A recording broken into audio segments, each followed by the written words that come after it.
Pinalagaan ni Davao City Congressman Paulo Duterte ang posibilidad na maging state witness si dating House Speaker Martin Romualdez sa flood control scandal. Ngayong nakikipag-ugnayan o nakikipagtulungan na ang kongresista sa investigasyon ng ICI. Nasa frontline ng balitang yan, si Gerard de la Peña.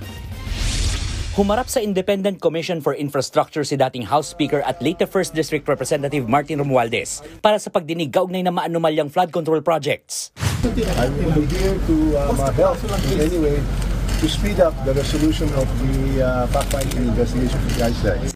Sa pagdinig, ibinahagi ni Romualdez ang personal niyang kaalaman sa budget process kahit hindi raw siya parte ng Bicameral Conference Committee. Diyan kasi sinasabing nagkaroon ng bilyon-bilyong pisong budget insertions para sa umano'y kickback. It's about facts and evidence and hindi lang political noise or speculations. Kaya the ICI commissioners were able to ask me many questions and I was able to answer it. Ayon naman sa komisyon, naipaliwanag ni Romualdez ang proseso ng budget pero wala raw idinawit o sinisi si Romualdez. Sinabi niya lang kung sino yung mga tao na involved doon sa budget process. So yun yung mga imbitahin ngayon ng commission. I cannot divulge the names first, no? But we will inform you once we have invited them. Kinumpirma rin ni ICI Executive Director Brian Hosaka na tinanong nila si Romualdez tungkol sa umano'y pagtanggap ng kickback sa flood control projects. Pero itinanggi raw ng kongresista ang alegasyon. Matatanda ang sinabi ng dating security consultant ni dating Congressman Zaldico na si Orly Guteza na nagdadala sila noon ng milyon-milyong pisong cash na nakamaleta pa sa bahay ni Nako at Romualdez. Well, the witnesses that were presented are discredited already for having presented falsified documents in the testimony. And their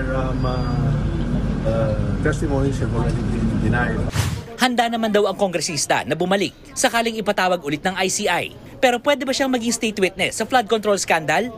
Depende po sa kanya magiging salaysay at depende na po rin yan sa Department of Justice kung siya pa ay maituturing na isang state witness. Pinalaga naman yan ni Davao City 1st District Representative Paulo Duterte. Tinawag niya itong biggest joke of the century. Dagdag pa ni Pulong, lumalabas daw na gustong maging testigo ng isang magnanakaw sa sarili niyang nakawan. Sa ngayon, wala pang pahayagan DOJ tungkol sa posibilidad na maging state witness si Romualdez. Si Zaldico naman, no-show sa hearing ng ICI kahit pinasabpina na. Kung si dating House Speaker Martin Romualdez ang tatanungin, lahat ng ipinapatawag ng ICI ay nararapat lamang na humarap sa komisyon. Ang sabi naman ng ICI, kailangan nilang pag-aralan na susunod nilang hakbang kung dapat na nga ba sila lumapit sa korte para humingi ng warrant of arrest laban kay Zaldico. Una nang itinanggi ni Ko na may kinalaman siya sa mga anomalya sa flood control projects. Babalik din daw siya sa bansa para harapin ang mga aligasyon pero hindi niya sinabi kung kailan. Nagbabalita mula sa Frontline, Gerard de la Peña, News 5. Mga kapatid, Cheryl Hosing po. Maging maalam at may pakialam sa mga napapanahong issue at headlines. Mag-follow at mag-subscribe na sa social media pages ng News 5.